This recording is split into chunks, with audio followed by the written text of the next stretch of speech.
ما تيجوا نعمل ميني سينابون بالشوكولا سهل وسريع ومن غير ولا خبز ولا عجن ولا فرن. هنعمله بالتوست والكل بيتجنن عليه والولاد الصغيره بتتهبل عليه. جبت 5 توست وهشيل الحواف منه كويس قوي، وطبعا ما بنرميش حاجه، بس الاول اعمله سيف للوصفه. مش عاملين سيف ليه؟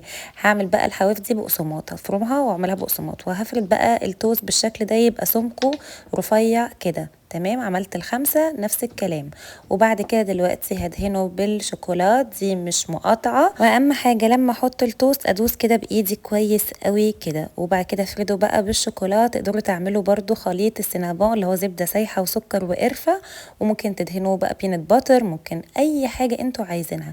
ممكن تحطوا كمان بندق مع الشوكولا، واقفله بالشكل ده كويس قوي، واحطه في النايلون الغذائي البلاستيك راب، واحطه في الفريزر لحد لما اعمل الخليط ده. بيضه وعليها ربع كوبايه حليب وكمان معلقه صغيره فانيلا سايله، واضربهم كويس وطلعته من الفريزر مسك كويس. وممكن تحطوه في التلاجة لتاني يوم وتعملوه. هغطيه كويس قوي من كل حته ومن الجناب وكله، وحطيت مكعب زبده حلو كده يسيح، واحطه فيه زي ما بتعملوا فرنش توست بالظبط، ياخد لون ذهبي حلو من الناحيتين وكمان من الجنبين، متنسوش الجنبين.